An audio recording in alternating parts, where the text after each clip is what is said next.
नमस्कार। अनअकैडमी में आप सभी का स्वागत है।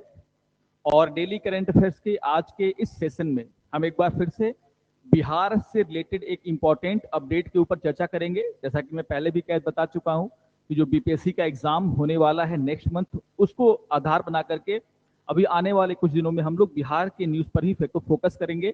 और पिछले करंट अफेयर्स के साथ साथ जो अभी 1 वीक के जो करंट अफेयर्स है उसको भी हम लोग यहाँ पर जरूर कवर करेंगे, क्योंकि आने वाले समय में यहाँ से भी क्वेश्चन पूछे जा सकते हैं।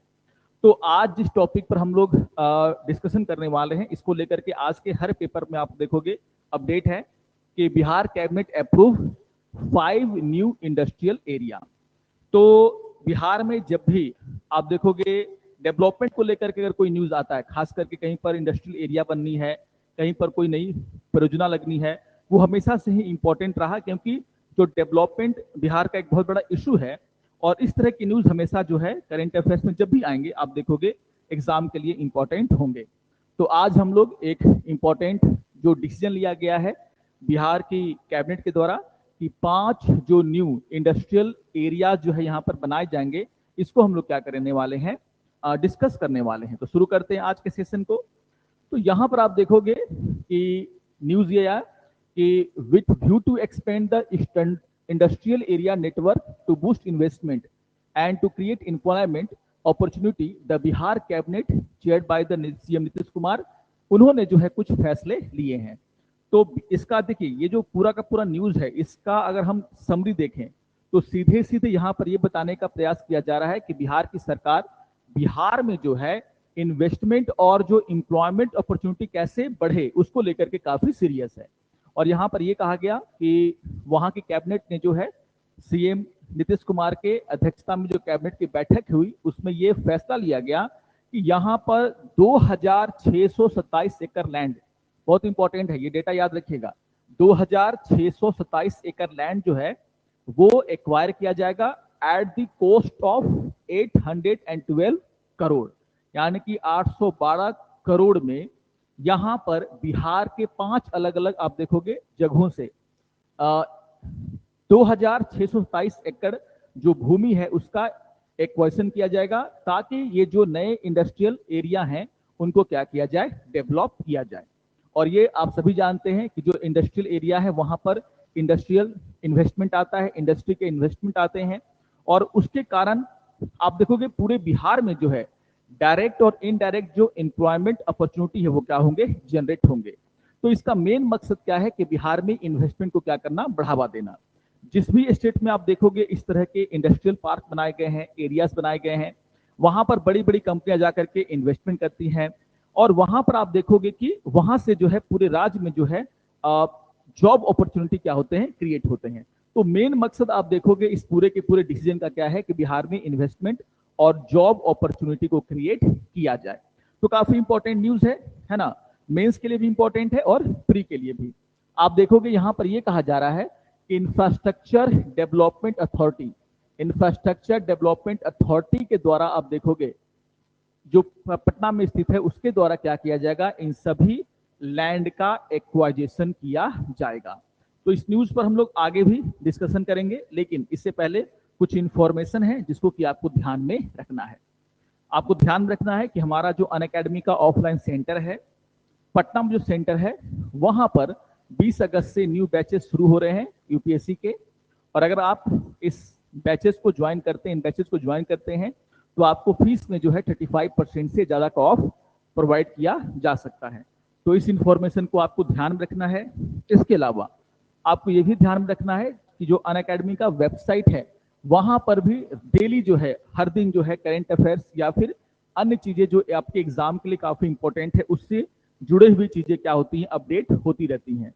चाहे वो वीकली जो वीकली समाचार पत्र विश्लेषण हो, या फिर आप देखोगे मंथली मैगजीन हो करंट अफेयर्स के, या फिर एनसीईआरटी के नोट्स हो, वो आप यहाँ पर उपलब्ध है, आप इसका फायदा उठा सकते हैं। इसके अलावा एक और इन्फॉर्मेशन है जो कि आपको ध्यान में रखना है, और वो ये है कि नेक्स्ट ईयर आपके यूपीएससी के प्रीलिम्स और मेंस एग्जाम को ध्यान में रखते हुए टेस्ट सीरीज शुरू किया जा चुका है। तो इंग्लिश और हिंदी दोनों माध्यम में ये टेस्ट सीरीज शुरू किए जा चुके हैं और आप इसको भी ज्वाइन कर सकते हैं। तो ये सारे इंफॉर्मेशन आपको ध्यान में रखना है। अब आगे बढ़ते हैं और देख लेते हैं अपने न्यूज को। तो मैंने यहाँ पर आपको बताया कि 5 इंडस्ट्रियल पार्क जो है यहाँ पर बनाए जाने हैं। अब ये 5 कौन कौन सी जगह हैं और कहाँ कहाँ पर कितना जमीन एक्वायर किया जाएगा, ये सभी बातें आपको ध्यान में रखना है। अगर आप देखोगे तो अ पार्सल ऑफ 991 एकड़ है ना, 991 एकड़ जो भूमि है, आप देखोगे वो जिसका कॉस्ट क्या है 351 करोड़, वो जो है बेगूसराय डिस्ट्रिक्ट में एक्वायर किया जाएगा। यानी कि सबसे ज्यादा जो लैंड एक्वाजिशन अगर किसी डिस्ट्रिक्ट में होने वाला है तो वो है आपका बेगूसराय डिस्ट्रिक्ट, जहां पर 991 एकड़ जो लैंड है उसको एक्वायर किया जाएगा with the cost of what 351 crore. तो फर्स्ट नंबर पर आपका क्या है बेगूसराय डिस्ट्रिक्ट। इसके अलावा कहा जा रहा है कि जो पटना डिस्ट्रिक्ट है वहां पर आप देखोगे 500 एकड़ जो भूमि है वो क्या किया जाएगा एक्वायर किया जाएगा at the cost of 219 crore 219 crore. तो सेकेंड नंबर पर जो सबसे ज्यादा भूमि कहां पर एक्वायर की जानी है पटना डिस्ट्रिक्ट से।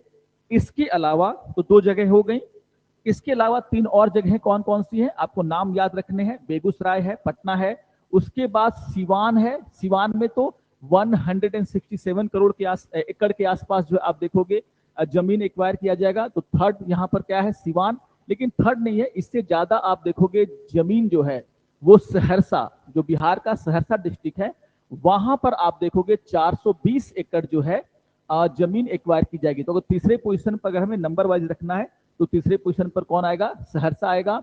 और यहां पर आप देखोगे मधेपुरा डिस्ट्रिक्ट भी है, मधेपुरा डिस्ट्रिक्ट भी है, वहां पर आप देखोगे कि लगभग जो है ना सिवान में है 167, सहरसा में है 420 और आप देखोगे कि मधेपुरा में है आपका 548 एकड़ भूमि।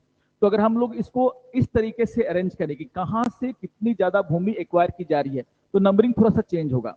पहले नंबर पर कौन आ गया आपका बेगूसराय, यहां पर आप देखोगे सेकेंड नंबर पर कौन आ गया मधेपुरा, क्योंकि यहां पर 548 एकड़ भूमि एक्वायर की जानी है, आपको नाम भी याद रखना है मधेपुरा। तीसरे नंबर पर कौन आएगा आपका पटना 500 एकड़, और उसके बाद आप देखोगे कि चौथे नंबर पर आपका सहरसा है और 5वें नंबर पर कौन है सिवान। तो ये 5 ऐसे डिस्ट्रिक्ट हैं जहां पर न्यू जो इंडस्ट्रियल पार्क हैं वो बनाए जाएंगे। तो जब आप नोट्स बनाओगे तो उसको उसी तरीके से लिख लेना कि कहां पर कितनी जमीन जो है एक्वायर की जानी है। तो ये 5 डिस्ट्रिक्ट के नाम आपको ध्यान में रखने हैं, कभी भी आपसे एग्जाम में इनके बारे में पूछा जा सकता है। तो ये सारी बातें आपको ध्यान में रखना है। अगर हम देखें इसके आगे अगर कुछ जानकारियां हमें अगर लेनी है तो उसी समय जो कैबिनेट की बैठक हुई उसमें कुछ और बहुत ही महत्वपूर्ण फैसले लिए गए हैं जो एग्जाम पॉइंट ऑफ व्यू से हमारे लिए इंपॉर्टेंट हो सकते हैं। इसी बैठक में आप देखोगे कैबिनेट के द्वारा यह फैसला लिया गया कि गया जी जो डिस्ट्रिक्ट है ना, उसमें आप देखोगे धोबी में एक इंडस्ट्रियल एरिया बन रहा है जिसको जो कि पार्ट है किसका अमृतसर कोलकाता इंडस्ट्रियल प्रोजेक्ट का। तो आप सभी जानते हैं कि इंटीग्रेटेड मैन्युफैक्चरिंग क्लस्टर यानी कि इस योजना के तहत देश के अलग अलग भागों में इंडस्ट्रियल पार्क बनाए जा रहे हैं और उनको जोड़ा जा रहा है हाईवे से यानी कि रोड सड़क के माध्यम से। और यहाँ पर आप देखोगे अमृतसर से जो कोलकाता का पूरा स्ट्रेच है वहां पर बहुत सारे जो है क्या बनाए जा रहे हैं इंडस्ट्रियल पार्क। और उसी में आप देखोगे कि गया जी में भी एक धोबी में जो है आप देखोगे एक इंडस्ट्रियल एरिया का डेवलपमेंट किया जा रहा है और उसके लिए जो है राज्य सरकार ने ये अनुमति दी है कि 1300 एकड़ जो जमीन है उसका क्या किया जाए अधिग्रहण किया जाए। ये पुरानी योजना है, पहले से इसकी सारी प्लानिंग तैयार है, बस अभी कैबिनेट ने अप्रूव किया है कि इस जो अमृतसर कोलकाता औद्योगिक परियोजना है उसके लिए 1300 एकड़ भूमि क्या की जाएगी एक्वायर की जाएगी। तो कैबिनेट ने इसके द्वारा भी क्या किया है, कैबिनेट की बैठक में इसको भी क्या किया गया है अप्रूव किया गया है। तो थोड़ा सा नामों को ध्यान में रखिएगा, गया जी डिस्ट्रिक्ट और वहां पर धोबी जहां पर अमृतसर कोलकाता जो इंडस्ट्रियल प्रोजेक्ट है उसके तहत एक इंडस्ट्रियल पार्क की को डेवलप किया जा रहा है और उसके लिए भी 1300 एकड़ भूमि का क्या किया गया है अधिग्रहण। तो ये सारी बातें आपको ध्यान रखनी है। टोटल कहा जा रहा है कि जो कैबिनेट की बैठक हुई, चूंकि चुनावी साल है तो कैबिनेट की बैठक में कुल 30 निर्णय जो है लिए गए हैं। सभी को आपको ध्यान में रखना है। कुछ इंपॉर्टेंट जो निर्णय है वो मैं आपको यहाँ पर बता देता हूँ, जो एक बार आप लोग जरूर क्या कर लीजिएगा, ध्यान में रखिएगा। गया में ही एक और इन्वेस्टमेंट प्रोजेक्ट को यहाँ पर मंजूरी मिली है। यहाँ पर जो है 35 करोड़ का एक प्राइवेट इन्वेस्टमेंट, उसके लिए जो है कैबिनेट ने क्या किया है, अप्रूवल दिया है। और ये जो पूरा का पूरा इन्वेस्टमेंट है वो बिहार में जो टेक्सटाइल इंडस्ट्री है उसको बढ़ावा देने में क्या करेगा, मदद करेगा।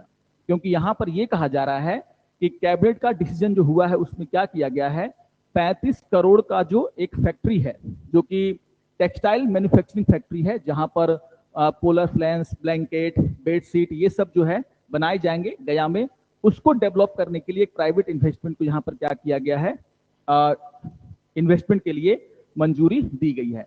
तो यहाँ पर ये कहा जा रहा है कि अगर ये फैक्ट्री यहाँ पर स्थापित हो जाती है तो यहाँ पर आप देखोगे कि कहा जा रहा है कि लगभग 237 स्किल्ड और भी बहुत सारे जो अनस्किल्ड वर्कर हैं उनको जो है सीधे सीधे जो है एम्प्लॉयमेंट जनरेट ये करेगा।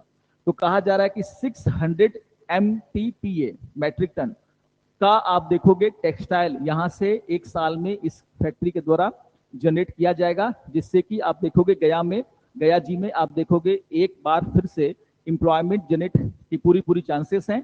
तो ये इस तरह के जो भी आप देखोगे इन्वेस्टमेंट बिहार में आ रहे हैं, जिसको अप्रूवल मिल रहा है, जो कि बिहार में अनएम्प्लॉयमेंट की जो समस्या है उसको दूर कर सकता है, लोगों को डायरेक्टली और इनडायरेक्टली एम्प्लॉयमेंट पहुंचा सकता है, बिहार में जो इंडस्ट्रियल ग्रोथ है उसको बढ़ा सकता है। तो उस न्यूज को आपको जरूर क्या करना है ना, ध्यान में रखना है। तो ये एक और न्यूज है जिसको कि आप जरूर ध्यान में रख करके एग्जाम देने जाएंगे। इसके अलावा आप देखोगे कुछ और जो इंपॉर्टेंट फैसला लिया गया है। आप सभी जानते हैं कि 6 एयरपोर्ट बिहार में डेवलप करने की बात चल रही है, और इसी पर एक कदम आगे बढ़ाते हुए आप देखोगे कि जो कैबिनेट ने वो अप्रूवल दिया है कि इन 6 जगहों पर जहां पर क्या करना है, एयरपोर्ट को डेवलप करना है, वहां पर ऑब्स्टेकल लिमिटेशन सरफेस, इसको बोलते हैं OLS, ऑब्स्टेकल लिमिटेशन सरफेस सर्वे जो है कराया जा रहा है। मतलब कि ये एक चरण होता है जिसके बाद जो है वहां पर जो एयरपोर्ट का डेवलपमेंट है उसको क्या किया जाएगा, शुरू किया जाएगा। तो यहाँ पर इसके बहाने आप देखिएगा जो 6 ग्रीन फील्ड एयरपोर्ट बनाने की पटना में बिहार में बात की जा रही है, उन जगहों को एक बार फिर से आप क्या कर लेंगे, रिवाइज कर लेंगे। जैसे है ना बीरपुर है सुपौल में, मुंगेर है ना वाल्मीकि नगर है वेस्ट चंपारण में, है ना मुजफ्फरपुर है, सहरसा है, भागलपुर है। इन सभी जगहों पर आप देखोगे कि ग्रीन फील्ड प्रोजेक्ट का मतलब क्या होता है, ग्रीन फील्ड प्रोजेक्ट का मतलब होता है कि न्यू प्रोजेक्ट जो है, न्यू एयरपोर्ट जो है यहाँ पर क्या किया जाएगा, डेवलप किया जाएगा। यानी कि पुराने एयरपोर्ट को क्या किया जाएगा, डेवलप, एक नया जो प्रोजेक्ट है उसको यहाँ पर शुरुआत की जाएगी, इसको बोलते हैं हम लोग ग्रीन फील्ड प्रोजेक्ट। तो इसको लेकर के भी कुछ अपडेट आया है। बस ये 6 जगह जो है ना आप एक बार फिर से रिवाइज कर लेना, जहां पर ग्रीन फील्ड एयरपोर्ट बनाने की सरकार बात कर रही है, बिहार सरकार बात कर रही है। इसके अलावा कुछ और न्यूज है जो कि एक बार आप लोग जरूर देख लेंगे। जैसे यहाँ पर आप देखोगे जेपी सम्मान पेंशन हाइक, ये एक बहुत इंपॉर्टेंट चीज है। देखिए बिहार के बहुत सारे लोगों ने जेपी आंदोलन में क्या किया था, पार्टिसिपेट किया था इमरजेंसी के समय, और जिन लोगों ने भी उस समय पार्टिसिपेट किया था और जिनको भी सरकार के द्वारा जेल में डाला गया था लंबे समय तक, उन सभी को जो बिहार की सरकार है वो क्या करती है, पेंशन देने का काम करती है। तो जिसको हम लोग बोलते हैं जेपी सेनानी। तो ये वो लोग हैं जिन्होंने इमरजेंसी के टाइम में, है ना, इमरजेंसी के टाइम में क्या किया था, जयप्रकाश नारायण का जो मूवमेंट हुआ था उसमें अपनो पार्टिसिपेट किया था, और चूंकि मूवमेंट में जाने की वजह से उनको जेल में भी जाना पड़ा और लंबे समय तक जेल में रहना पड़ा, जिससे उनके कैरियर को, उनके कामकाज को काफी असर पड़ा था। तो वैसे लोगों को आप देखोगे कि आज भी बिहार की सरकार क्या करती है, सम्मान के रूप में कुछ पेंशन प्रोवाइड करती है। और यहाँ पर बिहार सरकार के द्वारा जो है ये फैसला लिया गया है कि उनके पेंशन को जो है बढ़ाया जाएगा। और यहाँ पर यह कहा गया है कि वैसे जो भी लोग हैं जिन्होंने इमरजेंसी के दौरान, जो बिहार से हैं और जिनको की 6 मंथ, है ना, those who spent 1 to 6 month during emergency in jail, यानी कि 1 महीने से लेकर के 6 महीने तक जिन्हें जो है इमरजेंसी के दौरान जेल में रखा गया, क्योंकि वो इमरजेंसी का विरोध कर रहे थे, जेपी के आंदोलन में क्या थे, शामिल थे, उन्हें जो है अब 15,000 रुपए का जो है पेंशन दिया जाएगा। और जिन लोगों ने मोर देन 6 मंथ, जिनको 6 महीने से ज्यादा जेल की सजा हुई थी या जेल में रहे थे, उन्हें जो है 30,000 रुपया आप देखोगे पेंशन जो है दिया जाएगा। इससे पहले ये जो पेंशन था वो 7,500 और 15,000 रुपए हुआ करता, जस्ट डबल कर दिया गया है बिहार सरकार के द्वारा। तो थोड़ा याद रखिएगा, है ना। बिहार में आप देखोगे 3,354 जो जेपी सेनानी है, मतलब जिन्होंने जेपी के आंदोलन में क्या किया था, पार्टिसिपेट किया था, उन्हें जो है आप देखोगे कि ये पेंशन दिया जाता है। अब इस पेंशन को यहाँ पर क्या किया जा रहा है, डबल किया जा रहा है। तो थोड़ा सा जो है इसको ध्यान में जरूर रखिएगा, है ना। कभी भी एग्जाम में अगर किसी तरीके से घुमा फिरा कर क्वेश्चन आता है तो आपको ध्यान में रखना है। तो 7,500 जिनको मिलता था उनको क्या मिल रहा है, 15,000, और जिनको क्या था 15,000 पहले मिलता था उनको क्या मिलेगा, 30,000 पेंशन मिलेगा। ठीक है ना। ये चीजें कंडीशन याद रखिएगा। जो 1 से लेकर के 1 महीने से 6 महीने तक जेलों में रहे थे इमरजेंसी के दौरान, उनको अब 15,000 मिलेगा, और 6 महीने से ज्यादा समय तक जिन्होंने जेलों में बिताया है उन्हें अब 30,000 रुपए पेंशन दिया जाएगा। तो ये बहुत ही इंपॉर्टेंट है जिसको कि आपको ध्यान में रखना है। इसके अलावा कुछ और भी जो है यहाँ पर जो है पॉलिसी को अपनाया गया है कैबिनेट की बैठक में। मैं एक ओवरव्यू दे रहा हूँ जिसको कि आप एक बार जरूर न्यूज में देख लीजिएगा। जैसे आप देखोगे बिहार सरकार ने स्क्रैप पॉलिसी को लेकर के भी यहाँ पर डिसीजन लिया है। स्क्रैप पॉलिसी का मतलब क्या है कि जो पुराने व्हीकल हैं उनको अब हटाया जा रहा है क्योंकि वो पोल्यूशन ज्यादा फैलाते हैं।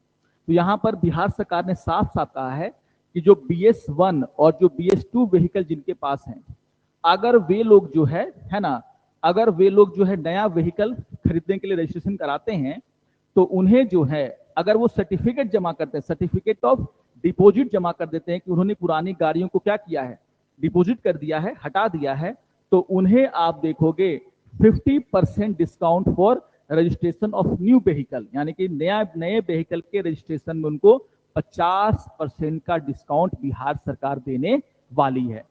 तो कहीं ना कहीं पुराने व्हीकल्स को ज्यादा से ज्यादा लोग छोड़ें और नए व्हीकल्स को अपनाएं। इसके लिए यहाँ पर आप देखोगे स्क्रैप पॉलिसी भी यहाँ पर कहीं ना कहीं बिहार सरकार लेकर के आई है।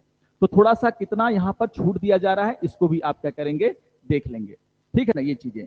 इसके अलावा जो BLO हैं और जो सुपरवाइजर्स BLOs हैं, है ना, BLO सुपरवाइजर्स और जो BLO है उनके लिए भी आप देखोगे कुछ यहाँ पर पैसे देने की बात कही गई है।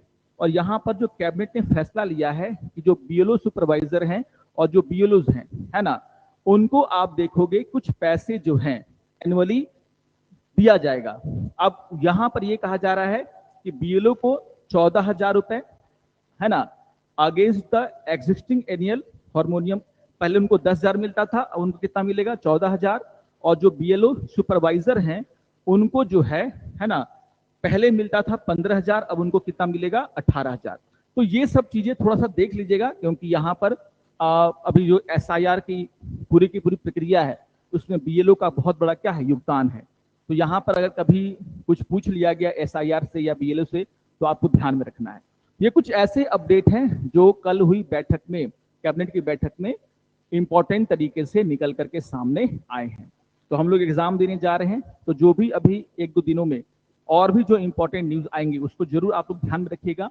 और पहले के न्यूज तो हमें ध्यान में रखनी है, कम से कम 15 महीने का, है ना, 15 महीने का करंट अफेयर्स आपका, खास करके जो बिहार से जुड़ा हुआ करंट अफेयर्स है वो एकदम क्लियर होना चाहिए।